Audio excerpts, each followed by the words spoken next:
Saya ucapkan selamat datang untuk para hadirin yang terhormat. Assalamualaikum warahmatullahi wabarakatuh.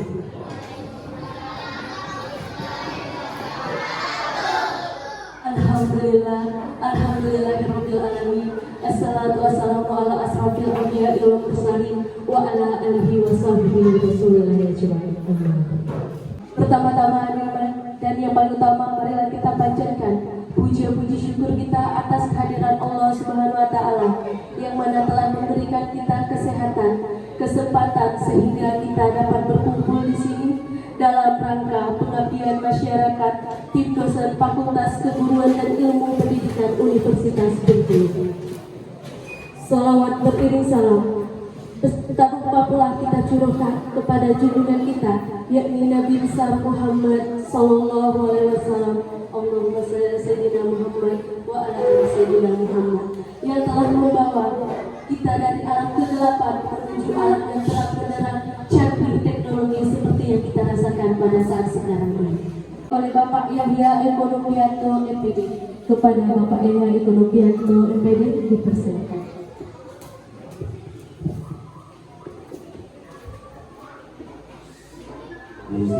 Pak Besar, Bu Adi. Assalamualaikum warahmatullahi wabarakatuh. Selamat pagi, Bapak-bapak, Ibu-ibu, peserta kegiatan pengabdian kepada masyarakat. Pertama, marilah kita ucapkan puji syukur kepada Tuhan Yang Maha Esa, karena pada hari ini kita masih diberi kesehatan, Pak, kesempatan untuk bisa kembali hadir di ruangan tercinta ini, di sekolah tercinta kita di SD 149. Ini untuk kesekian kalinya kita ketemu lagi di sini di acara kegiatan pengabdian kepada masyarakat. Salam dan salam kita aturkan kepada junjungan kita Nabi Muhammad SAW. Allahumma sholli ala sayyidina Muhammad wa ala ali sayyidina Muhammad. Yang saya hormati Pak Insan selaku kepala sekolah SD 149 Seluma, Ibu Adi, Ketua KPDO, Guru Olahraga Kecamatan Sukaraja. Assalamualaikum warahmatullahi wabarakatuh. Yang terhormat Kepala Sekolah SDN 149 Seluma, yaitu Bapak Insan.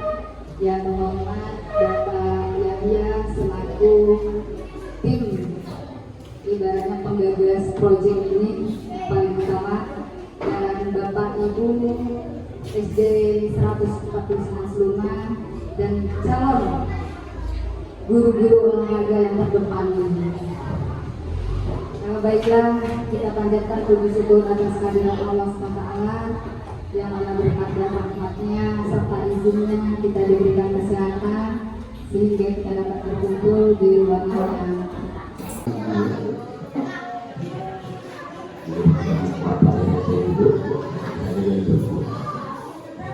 terima kasih Misi yang kami lakukan. Namun sebelum saya untuk bicara penyampaian Pak, mulai bantu dengan Allah positif dan juga bantu. Iya, nanti kalau tadi itu ada atau jawab cakap sesuai kabupaten Seluma atau alat. Iya, ayo. Mentari terbit belum lagi ini. Jalan sendiri menuju pasar. Assalamualaikum, selamat pagi. Semoga acara ini berjalan lancar. Ada lagi?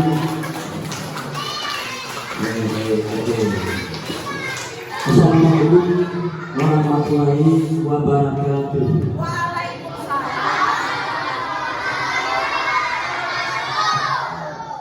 Alhamdulillah wa syukurillah wa nikmatillah wa la haula wa la quwwata illa billah.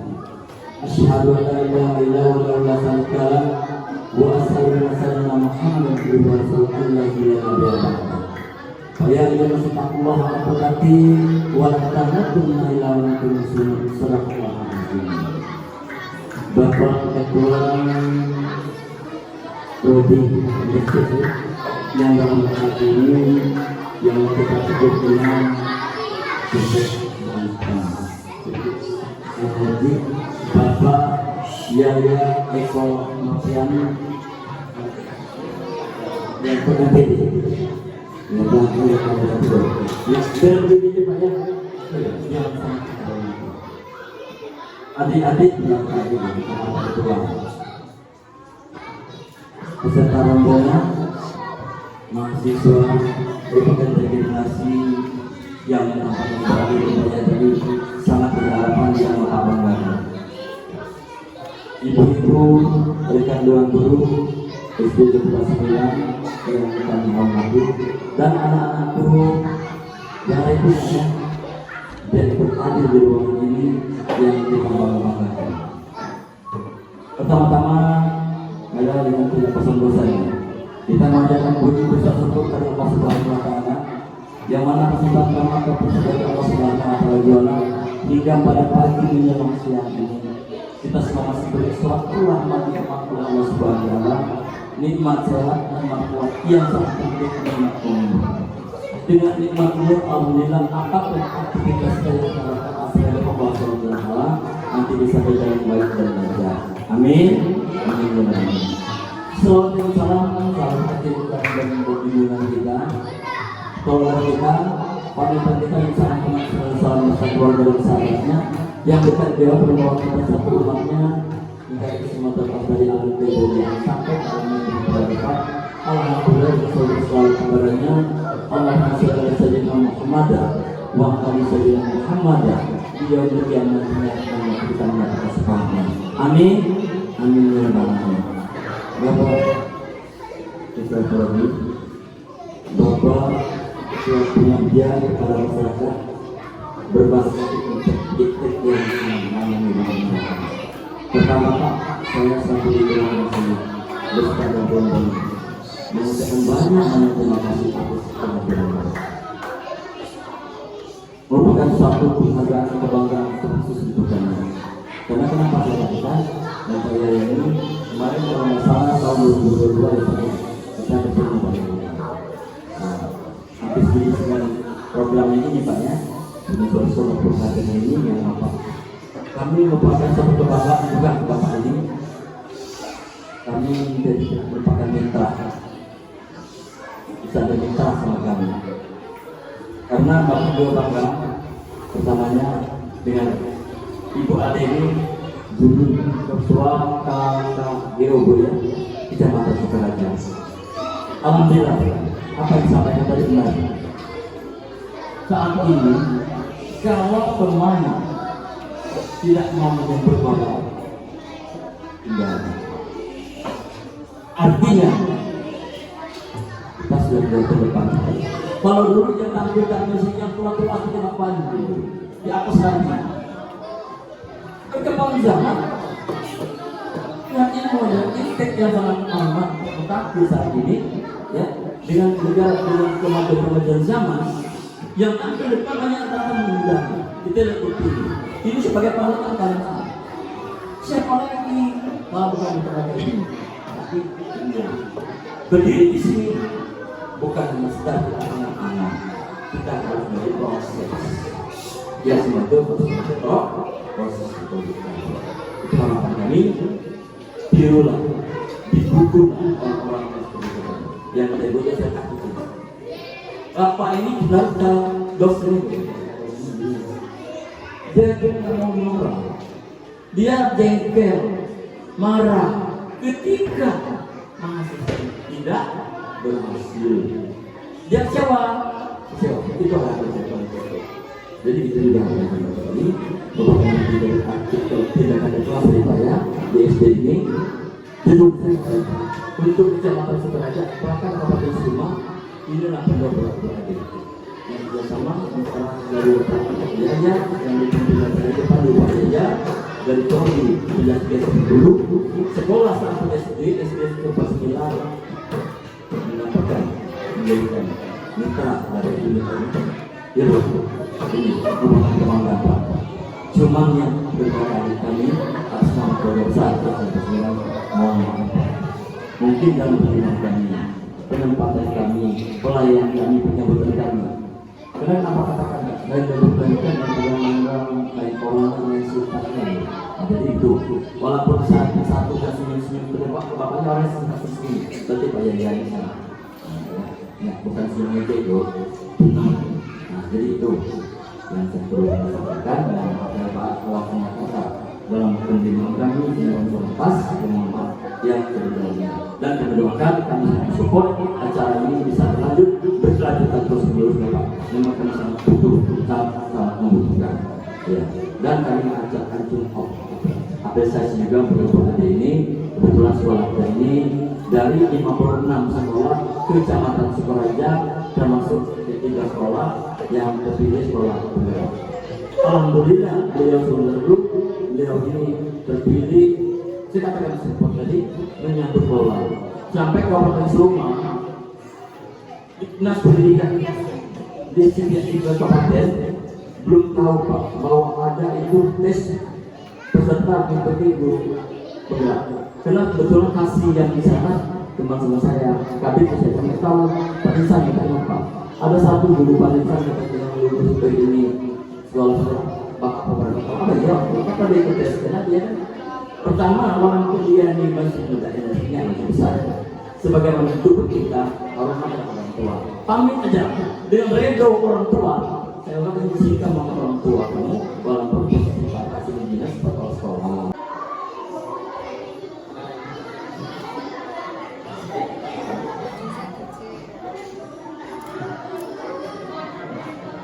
Assalamualaikum warahmatullahi wabarakatuh.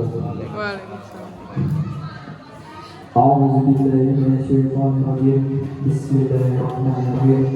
Alhamdulillahirabbil alamin. Arrahmanir rahim. Maliki yaumiddin. Iyyaka na'budu wa iyyaka nasta'in. Ihdinas siratal mustaqim. Siratal ladzina an'amta 'alaihim ghairil maghdubi 'alaihim waladdallin. Pengabdian kepada masyarakat. Adapun temanya adalah pemberdayaan guru olahraga melalui pelatihan, penyusunan penelitian tindakan kelas dan penulisan karya.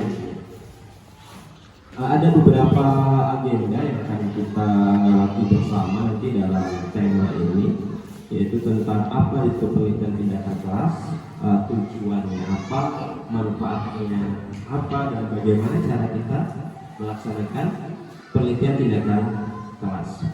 Berikutnya adalah tentang penulisan artikel ini. Bagaimana caranya kita menulis dari awal sampai ke tahap publikasi di jurnal nasional dan akreditasi. Itu beberapa agenda yang akan kita ikuti bersama di pagi hari ini. Ya. Penelitian tindakan kelas itu kita sering sekali ya dengar penelitian tindakan kelas. Secara sederhana namanya itu penelitian tindakan kelas, artinya penelitian yang dilakukan di dalam kelas. Siapa yang melakukan? Siapa yang melakukan penelitian tersebut? Guru. Iya, guru. Bisa nggak penelitian tindakan kelas itu dilakukan oleh selain guru?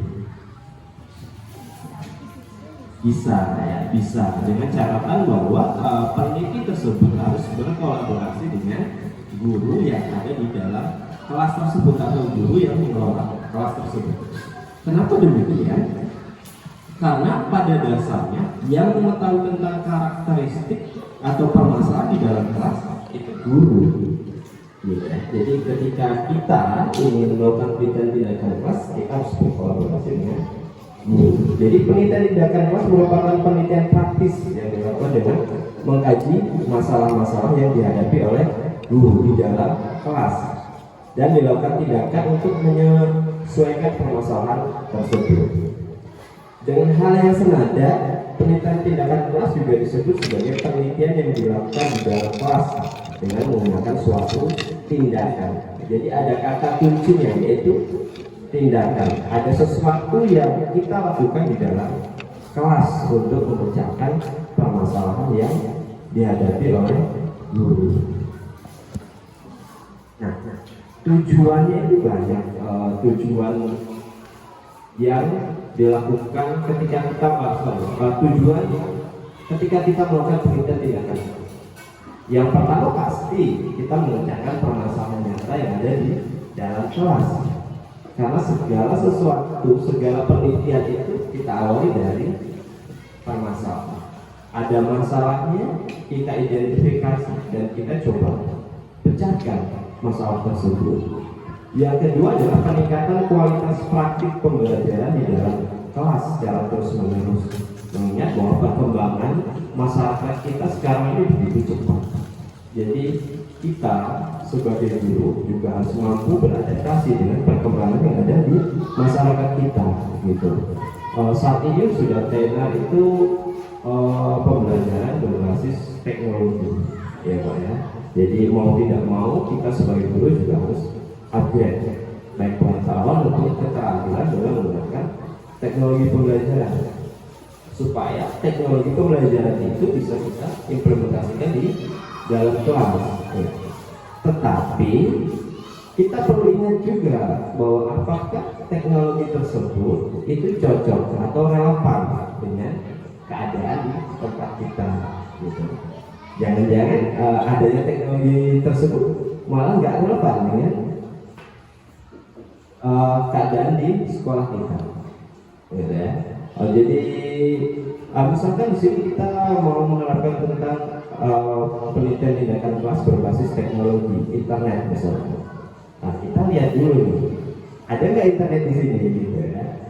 Jaringan internet kita di sini mendukung atau enggak? Perangkat komputer kita mendukung atau enggak? Pertama kali saya ke sini ya saya nyasar, gitu kan, nggak ada internet, saya mati, putus, gitu kan. Terus gangguan listrik. Nah, ini berdasarkan penelitian kami terdahulu, untuk guru-guru ketika menerapkan pembelajaran berbasis teknologi, salah satu hambatan yang dialami adalah listrik, gitu ya, listrik. Jadi ketika proses pembelajaran sedang berlangsung, listrik di sekolah itu mati, gitu. Nah, harapannya nanti kita nggak ketemu nih di sini nih. Kayak tahun lalu tuh ya, ketika berjalan mati, listriknya mati di sini, gitu. Harapannya itu bisa diatasi, gitu ya. Jadi perlu kita ingat bahwa karakteristik dari lingkungan sekolah kita ketika kita mau menerapkan suatu tindakan di dalam kelas. Nah, penelitian tindakan kelas ini juga sebagai upaya, sebagai latihan bagi guru untuk memberi ke siapa? Ke masyarakat. Masyarakat kita siapa di lingkungan kelas, di lingkungan sekolah? Siswa. Jadi siswa punya masalah apa? Kita terapkan, kita analisis permasalahan tersebut dan kita coba selesaikan melalui penelitian tindakan kelas. Nah, penelitian tindakan kelas ini unik. Jadi kita meneliti tetapi rasanya tidak meneliti. Ya, kenapa? Ya karena kita di dalam kelas. Ya, kita melakukan tindakan. Misalkan kita menerapkan model pembelajaran di dalam kelas untuk meningkatkan motivasi belajar. Jadi kita tetap mengajar dan kita mengimplementasikan model pembelajaran tersebut di dalam kelas. Sembari kita mengajar, kita melakukan observasi, melakukan pengamatan. Apakah model pembelajaran yang kita terapkan di dalam kelas tersebut mampu untuk memecahkan permasalahan yang sudah kita identifikasi sebelumnya, itu ya. Jadi manfaatnya juga banyak ternyata ketika kita melakukan penelitian tindakan kelas. Yang pertama yaitu sebagai upaya untuk memperbaiki praktik-praktik pembelajaran agar lebih efektif.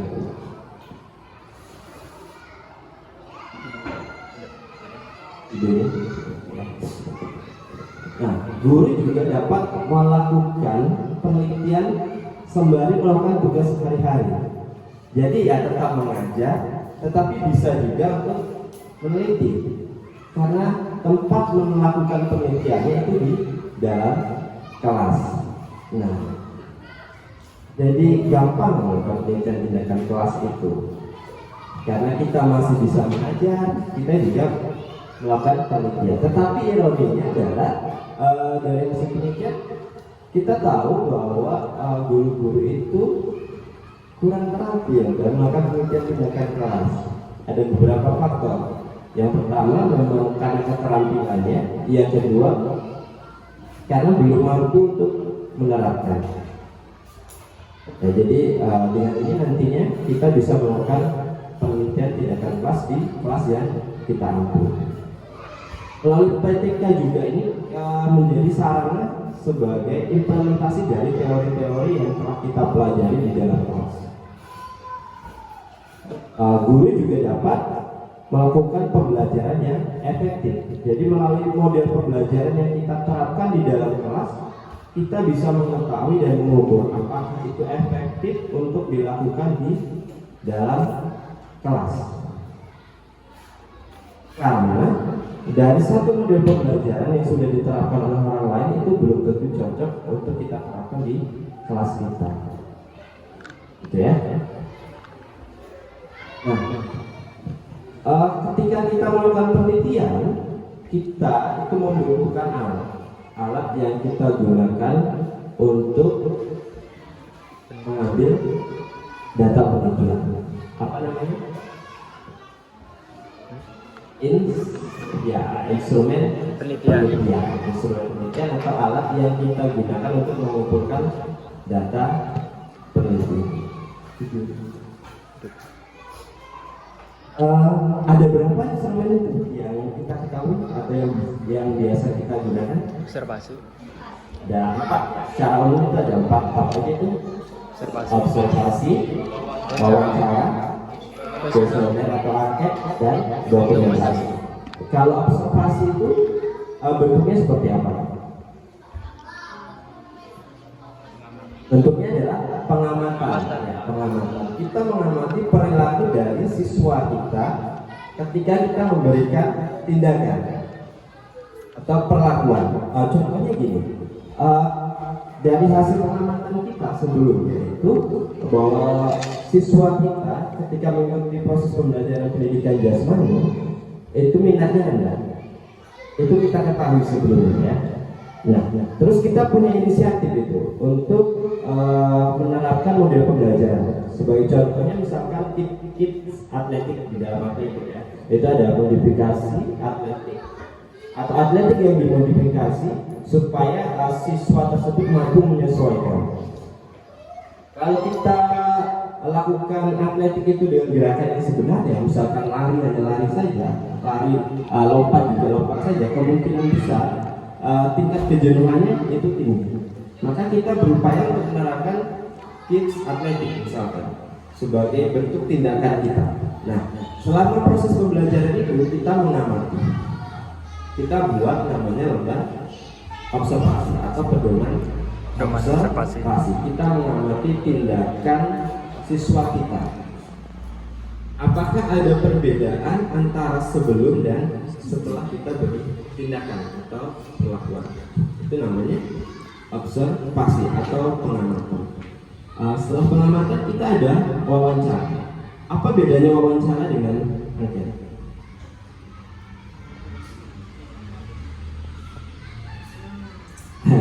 Ya, kalau wawancara itu bentuknya bisa pertanyaan. Kita tanyakan ke siswa kita bagaimana pendapat mereka tentang proses pembelajaran atau tindakan yang telah kita berikan kepada mereka. Misalkan kids atletik, bagaimana tanggapan mereka?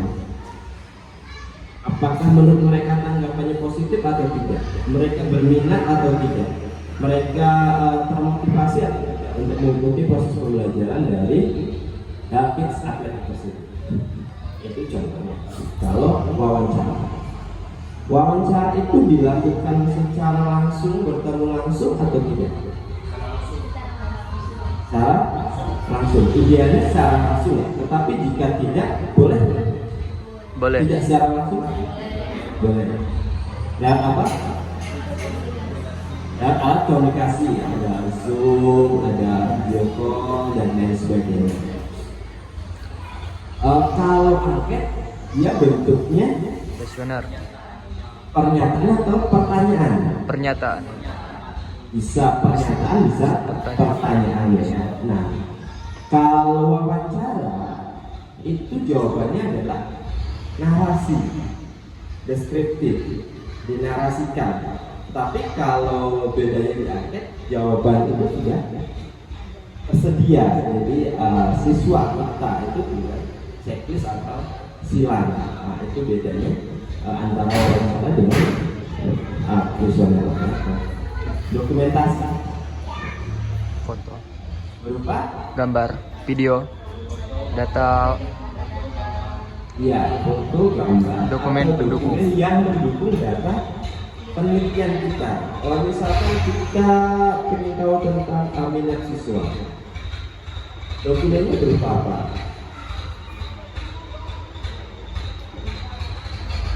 Bisa berupa foto atau video siswa yang antusias dalam mengikuti proses pembelajaran. Kalau mereka aktif, mereka antusias, itu kan sudah menunjukkan bahwa minat belajar mereka itu tinggi. Mereka termotivasi untuk mengikuti proses pembelajaran dari tindakan yang kita lakukan. Nah, untuk bisa menerapkan penelitian tindakan kelas ini, idealnya juga harus mempunyai beberapa teori atau pengetahuan tentang model-model pembelajaran. Dari model pembelajaran A, B, C itu nanti kita pilih mana yang sesuai dengan karakter dari siswa kita. Apakah model pembelajaran itu mampu untuk memecahkan permasalahan yang dihadapi oleh siswa kita di dalam kelas. Itu penting sekali.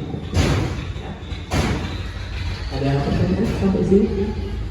Ya, cukup ya. Nah, ada beberapa langkah yang perlu kita lakukan atau perlu kita lewati ketika kita mau melakukan penelitian tindakan kelas. Yang pertama adalah tentu kita merencanakan,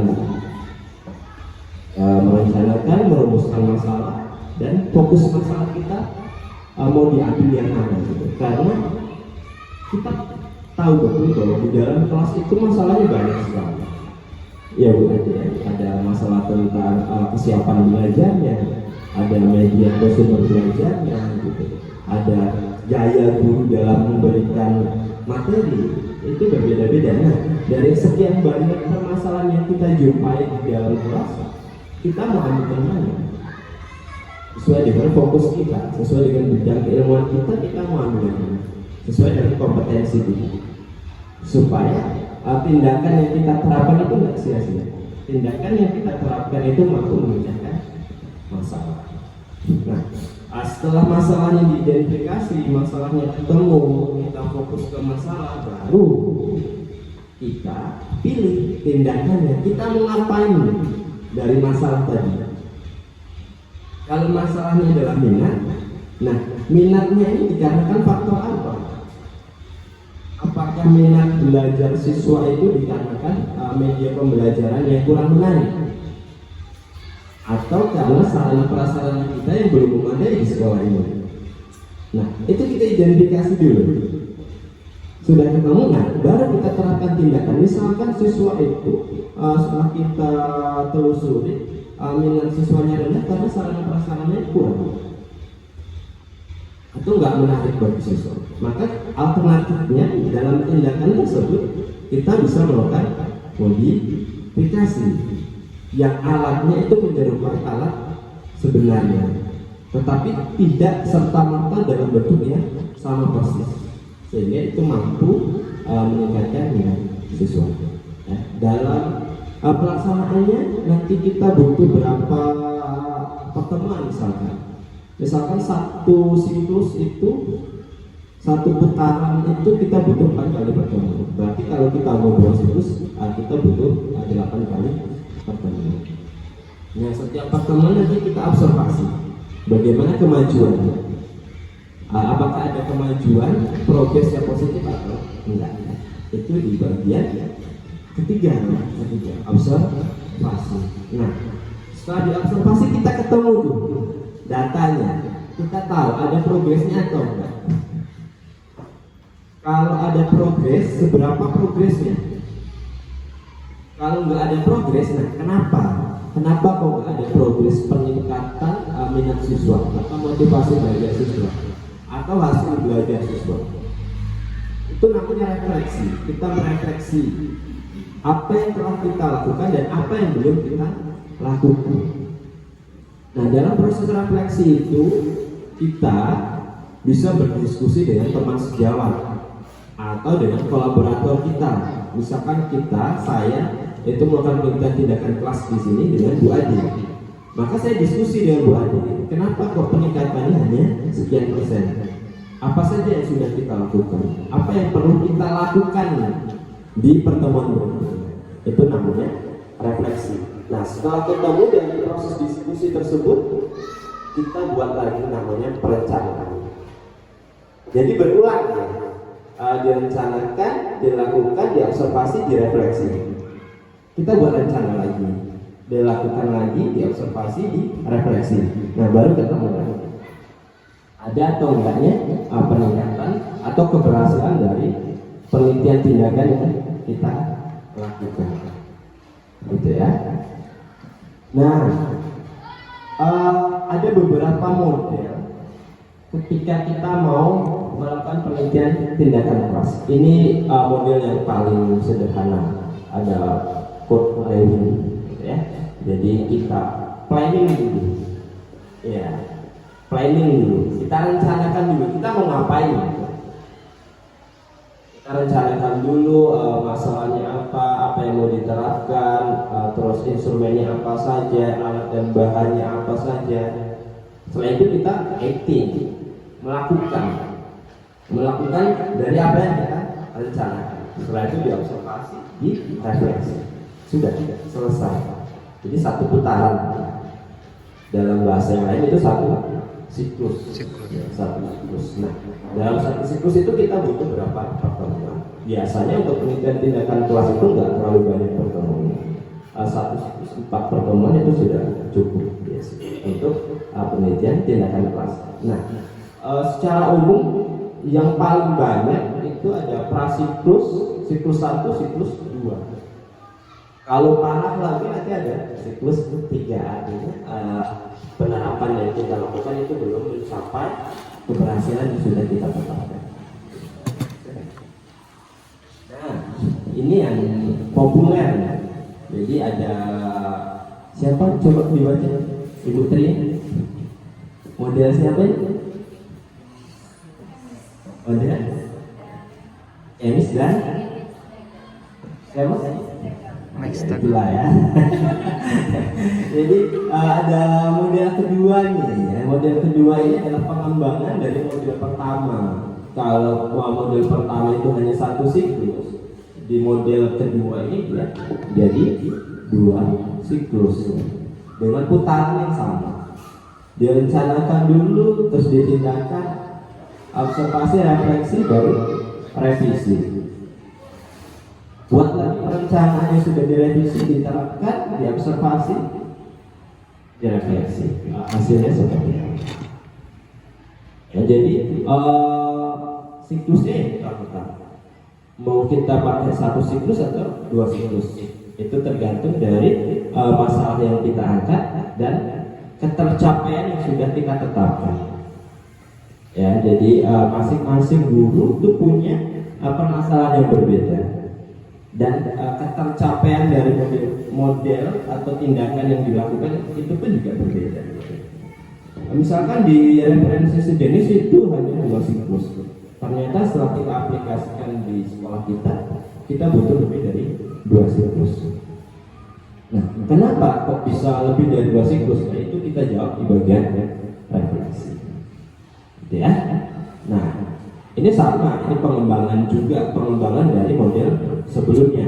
Kalau sebelumnya 1 siklus, 2 siklus, ini dia buat 3 siklus. Ya, banyak, bisa 1 semester gitu ya.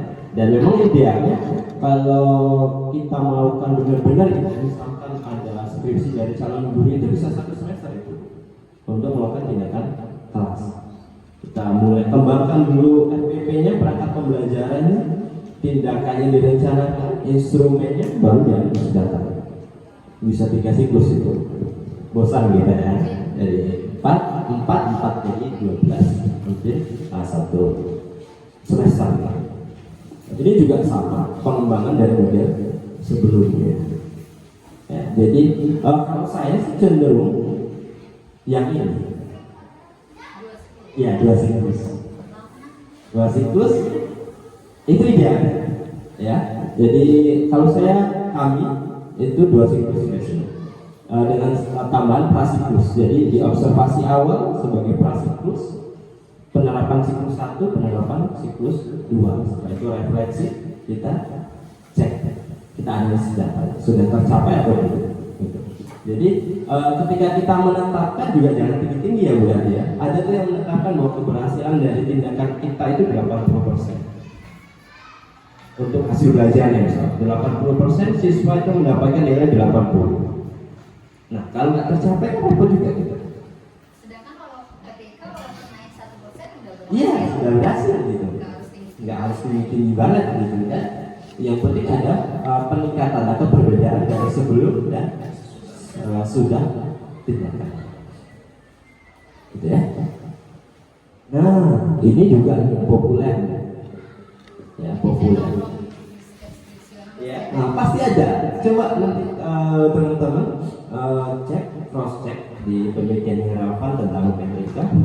Biasanya digunakan seputar ini gitu. Untuk putaran siklusnya. Nah, siklus yang digunakan itu tentang siklus 1, siklus 2. Setelah itu diamati, terus direfleksi. Ada nggak hasil? Ya. Nah,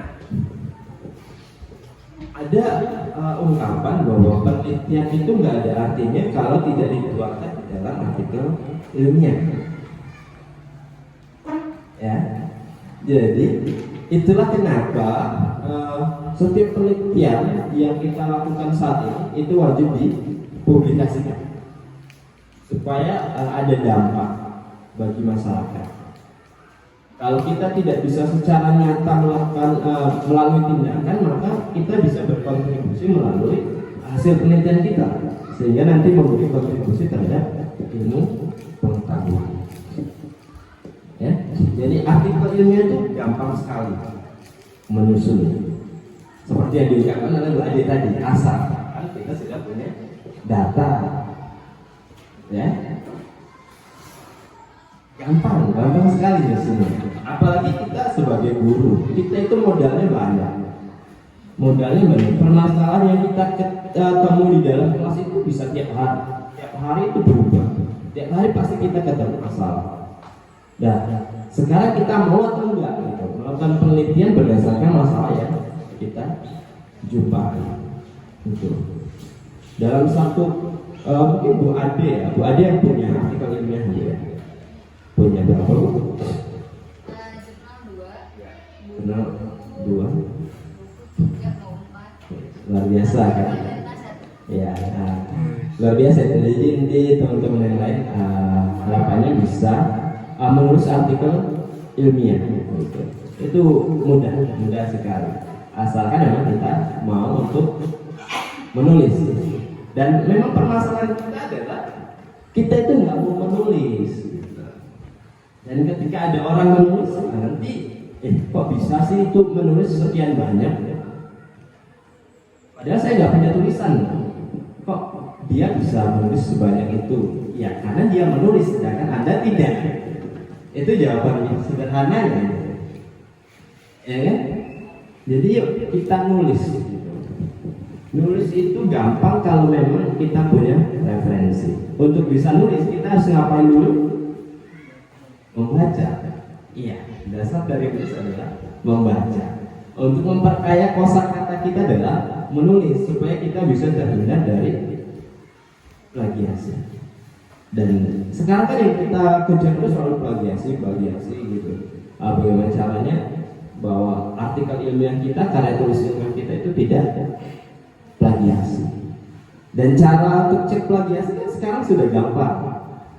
Gitu ya, kalau kita masih kena plagiasi juga itu ya memang terlalu gitu. Ya, dan itu banyak sekali beberapa referensi untuk memperkecil tingkat plagiasi. Nah, alatnya sudah ada, caranya sudah ada. Jadi di era sekarang ini sebenarnya kita sudah diberikan banyak kemudahan seperti yang disampaikan oleh Bu Adi tadi. Ya, betul. Ini flashback cerita sedikit tadi menyambung dari cerita Bu Ade tadi bahwa ketika kita punya artikel ilmiah kita itu punya nilai plus, dan itu terbukti ketika saya dulu daftar CPNS Bu, ketika wawancara, dan kebetulan entah kenapa saya persiapkan diri gitu, saya print artikel ilmiah itu dan saya kasihkan ke reviewer saya, dan teman-teman saya itu nggak ada yang punya, dan saya punya 2 buku itu ketika saya masih mahasiswa selesai itu punya 2 artikel, satu conference waktu di Tokyo, satu lagi ketika jurnal itu diterbitkan di jurnal olahraga UNY. Pada waktu itu belum ada jurnal yang skala UNY. Ya, itu cerita sedikit sehingga nanti harapannya bapak-bapak dan ibu-ibu itu mampu untuk menulis artikel ilmiah. Ya, jenjang kita masih panjang. Yuk kita mulai menabung artikel ilmiah, karena itu bermanfaat sekali. Jadi ketika guru itu ada juga ya dibutuhkan artikel untuk menaikan pakar. Gitu. Sama dosen pun juga seperti itu. Pertama sama yang kayak jurnal itu persepsi kita kan ngeribetin, nulis begadang. Tapi setelah jadi satu, pas disampaikan ke itu hanya baru sekelas ece-ece LPMP lah, di buku ini baru sekelas LPMP. Ternyata iseng-iseng masukkan ke jurnal LPMP diterima dan diajak BIMTEK pulangnya dikasih 1 juta. Enak ternyata. Mulai ketagihan dari situ mulai ketagihan. Dengan suka nulis bisa menghasilkan materi. Selain pertama kita bisa dapat dari sisi ekonominya, secara ekonomis kita dapat ya, karena itu ya bentuk apresiasi. Ketika orang lain tidak menulis, kita menulis. Ketika orang lain masih tidur, kita sudah bangun di depan laptop. Gitu. Kadang orang tuh nggak tahu kapan kita tulis. Gitu. Ya memang nggak dikasih tahu gitu prosesnya. Ngapain kita harus kasih tahu ke orang lain bahwa saya sudah nulis gitu? Kan nggak seperti itu. Gitu. Jadi kalau kita menulis ya udah yuk kita nulis aja. Gitu. Nanti biar orang lain ya produknya. Dan memang kita ada apresiasi baik guru maupun dosen, saya pikir sama ya. Ketika kita mau menulis ada produknya dan itu digunakan oleh masyarakat, kita juga dapat sisi ekonomi. Dari setelah ada jurnal, biasanya misal kayak adik-adik ini kan suka nulis di kampus kan ada pemilik jurnal ya, kinestetik, di universitas ada. Misalnya kayak Pak Yahya punya akun jurnal sendiri yang dikelola di komunitasnya. Karena si Anu misalnya Sulastri suka nulis, nanti menjadi bisik-bisik di belakang.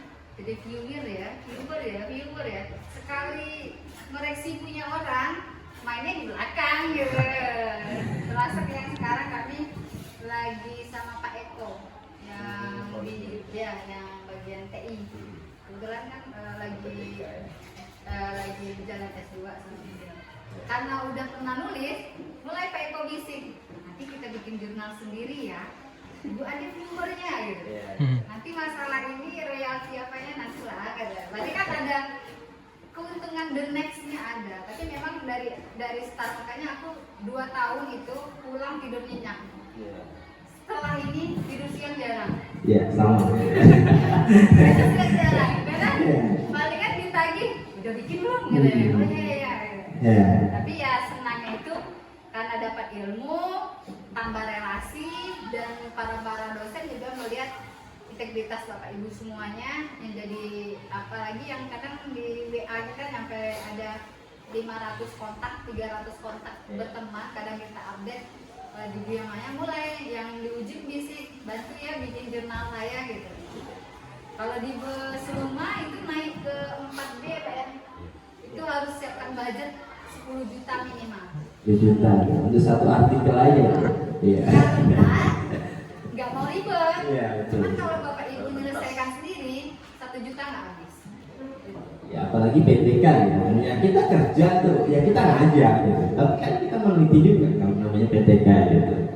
Ilmunya mahal karena diajarin orang yang kayak. Iya, betul.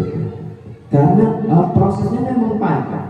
Kalau kita mulai dari awal gitu ya, kita identifikasi masalah, kita penelitian, setelah penelitian kita analisis datanya, setelah analisis data kita tuangkan ke dalam artikelnya. Artikel sebelum disubmit kita cek dulu nanti di Turnitin tingkat plagiasinya berapa. Setelah itu disubmit kita nunggu lagi itu proses reviewnya oleh reviewer 2 orang, itu bisa sampai 3 bulan. Iya, kalau 3 bulan itu keluar. Ada juga yang 1 tahun itu belum keluar juga. Memang prosesnya panjang. Jadi kalau dihargai dengan nominasi itu ya memang sudah sepantasnya ya. Tapi kadang kan orang nggak tahu gitu prosesnya, gitu aja sih. Kan cuma 1 juta tuh biaya publikasinya gitu. Iya, memang biaya publikasinya 1 juta gitu. Tapi untuk sampai ke tahap publikasi kan kita punya beberapa budget yang kita keluarkan untuk membiayai proses dari penelitian kita. Kalau kita belum punya peneliti, kita beli ya sudah berbayar ya kan. Itu ya untuk artikel ilmiah. Jadi ya semangat, kalian wajib punya tabungan gitu, karena tingkat keketatan kalian nanti itu lebih tinggi. Jadi harapannya kalian punya nilai jual dibandingkan dengan pesaing-pesaing kita. Kalau kita punya dan orang lain nggak punya, itu sudah menjadi nilai plus bagi kita. Ya, ini tujuan dan manfaat tadi banyak sekali ya tujuan dan manfaatnya ketika kita sudah berkecimpung di dunia akademik sebagai guru maupun dosen. Salah satu syarat wajib untuk naik pangkat nggak bisa dihindarkan dari artikel ini. Kecuali memang kalian sudah terima dengan pangkat kalian saat ini dan nggak mau ngurus pangkat itu sudah beda cerita. Ya, tetapi kalau kita mau aktif per 2 tahun sekali, ya kita harus wajib ngurus minimal dalam 1 tahun minimal kita punya 1 artikel ilmiah yang dipublikasikan. Itu minimal. Gitu. Tapi kalau kalian dalam 1 bulan bisa publikasi ya masalah. Dan target saya adalah di tiap bulannya saya punya artikel ilmiah yang dipublikasikan. Itu target saya. Jadi target kalian 1 tahun saja nggak apa-apa gitu ya. Bapak Ibu 1 tahun aja itu udah lumayan ya. Itu karena untuk dosen kan wajib meneliti. Sementara untuk guru itu sebagai tambahan ya. Sebagai tambahan dan ya akan kredit harus melakukan penelitian yang ditunjukkan dengan artikel ilmiah. Nah, cara nulisnya juga gampang gitu. Namanya tips dan trik itu selalu gampang. Nggak ada yang sulit gitu. Kalau kita mau nulis tuh, ya kan? Iya, udah. Pertama kita siapkan bahannya aja. Gitu. Bahannya sudah ada, yuk kita tulis. Udah, gitu aja. Namanya kita mau nulis. Nggak ada yang ribet untuk nulis, untuk bisa nulis. Cari bahannya, cari referensinya, yuk kita tulis. Udah. Itu tips yang paling sederhana. Ya, sulitnya adalah di prosesnya. Apalagi kita baru pemula, kita masih belajar menulis. Itu memang prosesnya luar biasa. Tapi ketika kita sudah berhasil untuk publis 1 artikel ilmiah, nanti kita pengen lagi. Ketagihan, betul. Kadang saya mikir, udah ini 1 selesai, udah saya nggak menulis lagi. Dah. Terus, kok udah selesai ya? Pengenlah nulis lagi gitu. Udah selesai nih. Ya nulis lagi. Mungkin dari sekian banyak dosen yang ada, saya yang paling rajin memberikan angket ke mahasiswa sebagai data saya gitu. Jadi di tiap semester itu kadang bisa 2 atau 3 kali saya berikan angket gitu, untuk mahasiswa. Karena di tiap mata kuliahnya berbeda, tantangannya berbeda, itu sudah saya berikan. Sama nanti kalian juga seperti itu. Ketika kalian mengelola kelas, Bapak Ibu mengelola kelas, itu bisa memberikan angket atau wawancara ke siswa. Misalkan ada 10 siswa di dalam kelas, yuk wawancara apa hambatan belajar? Menggunakan wawancara, instrumen wawancara itu sudah menjadi 1 data penelitian. Kalau kita mau observasi, kita buat pedoman observasi. Kita observasi di dalam kelas. Itu sudah menjadi data. Data itu kita olah. Jadi bentuknya artikel ilmiah. Ya. Nah, setelah artikel ilmiah itu jadi, kan kita wajib cek plagiasi. Ya, cek plagiasi tadi kita menggunakan Turnitin. Kalau saya sering menggunakan Turnitin. Bapak ibu yang lain itu juga bisa menggunakan Turnitin. Turnitin itu sekarang sudah dipermudah untuk mendapatkan akunnya. Harganya pun lebih murah, ya. Untuk calon guru pemula itu 10.000 sudah dapat satu akun. Gitu. Jadi lumayan, sangat membantu kita untuk cek plagiasi. Ya. Jadi secara umum biasanya di jurnal nasional yang sudah terakreditasi itu maksimal tingkat plagiasinya 20-25%. Kalau artikel ilmiah kita lebih dari itu, tingkat plagiasinya sudah pasti dicek atau dikembalikan, ditolak. Nah ini contohnya, Turnitin kebetulan saya punya akses untuk login Turnitin. Nanti kalau kita sudah punya akun, ya kita masuk ke akun Turnitin tersebut, terus kita cek mana artikel yang akan kita ketahui tingkat plagiasinya. Nah nanti akan muncul di sana berapa persen dari tingkat plagiasi kita. Kalau itu 20%, tandanya masih hijau, masih biru itu aman. Kalau sudah kuning dan merah, nah itu hati-hati. Ya. Nah ini yang disini sama Bu Ade tadi ya, untuk buat daftar pustaka itu ternyata sekarang gampang, lebih mudah. Karena kita punya aplikasi namanya Mendeley. Ya, Mendeley. Ya, Mendeley ya, bukan Mendeley ya. Bukan Mendeley. Ya, jadi gampang untuk Mendeley, silakan di-download itu di Google, itu banyak. Google itu banyak. Ya, di-download, setelah itu masuk register, kita daftar, kita bisa menggunakan untuk Mendeley. Itu sudah diganti sama jadi terus. Tambah lagi ya. Tambah lagi. Bisa.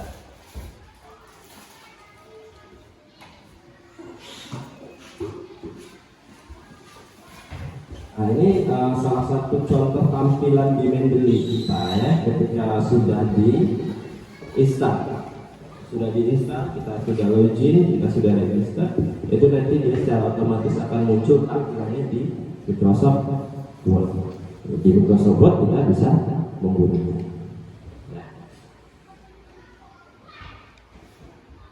Nah, ini contohnya. Jadi nanti kutipannya bisa muncul langsung otomatis ke data pustaka, sehingga pekerjaan kita itu lebih efektif.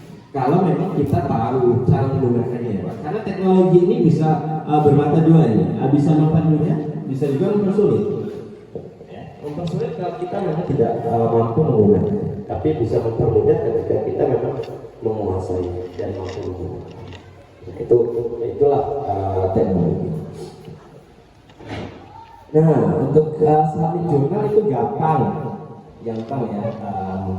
Mungkin Bapak Ibu yang sudah berpengalaman itu mudah, tapi kalau belum berpengalaman itu ya sulit ya. Jadi ketika artikel kita sudah selesai, cek plagiasi sudah, maka langkah selanjutnya kita wajib untuk submit jurnal.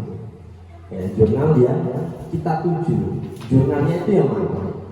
Nah, akreditasi jurnal di Indonesia itu ada SINTA, Scopus, ada jurnal nasional, jurnal terakreditasi SINTA, jurnal terakreditasi Scopus. Nah, untuk kita itu untuk SINTA 3 aja bisa tembus, sudah lumayan untuk guru olahraga.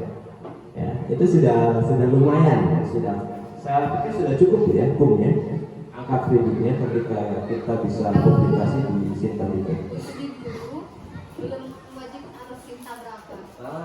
Ya, dia punya ISN sama DOI.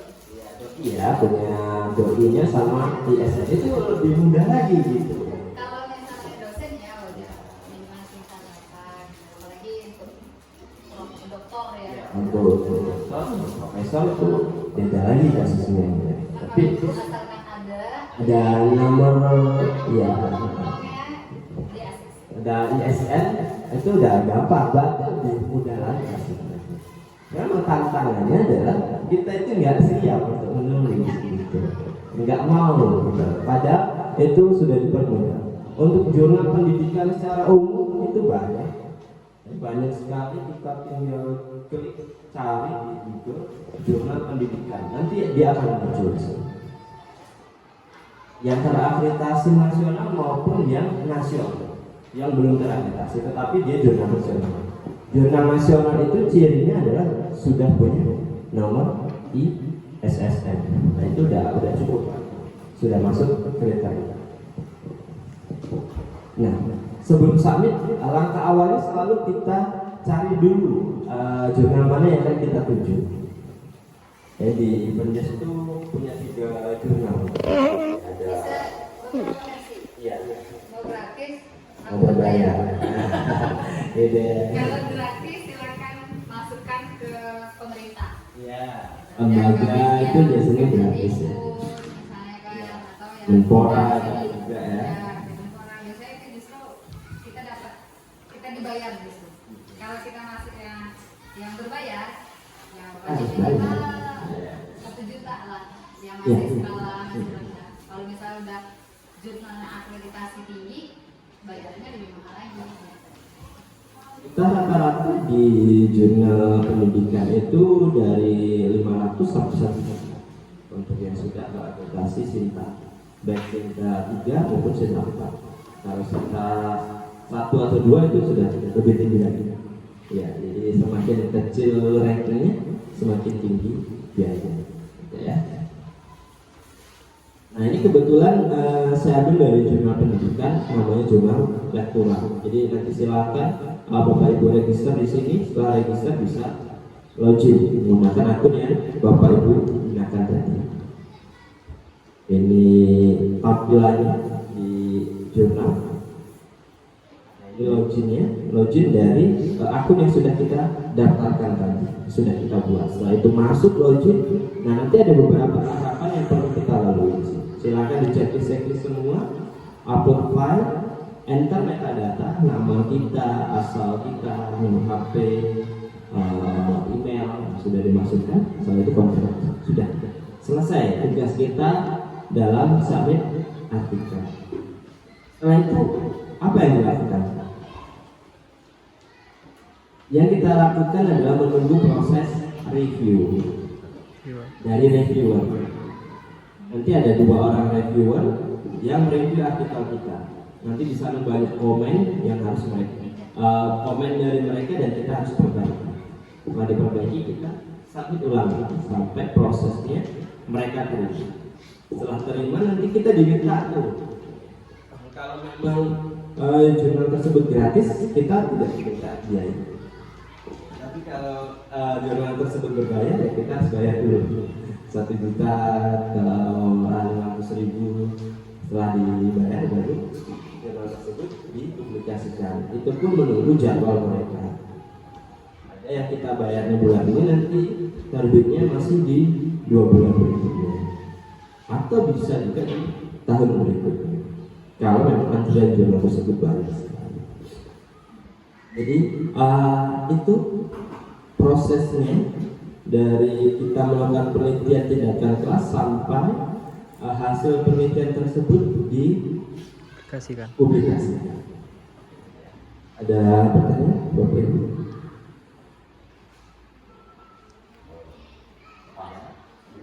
Pas.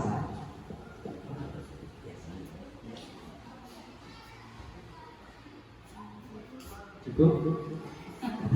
Ya, silakan. Jadi misalnya kalau untuk dari nasional Pak berarti harus kesinta Pak ya. Jadi kita seorang guru jadi cukup dipublish di untuk di negeri yang gratis tadi itu sudah ada tercatat kayak gitu. Ya betul. Jadi kita itu punya database. Kalau kita sudah punya artikel yang dipublikasikan, biasanya ketika kita ketik nama kita di Google itu nanti akan muncul. berapa banyak artikel yang sudah pernah kita tulis gitu ya. Kalau semua kita sudah pernah kolaborasi ya, saya yakin ada ketik di Google dia akan muncul. Ketika dicari di Google Scholar pun nama kita akan muncul secara otomatis. Kalau ISSN aja itu lebih mudah prosesnya dibandingkan dengan jurnal yang sudah terakreditasi. Itu Bu Sumas. Ada lagi? Bapak Ibu yang lain? Cukup? Ya, kalau cukup, terima kasih. Assalamualaikum warahmatullahi wabarakatuh. Waalaikumsalam warahmatullahi wabarakatuh.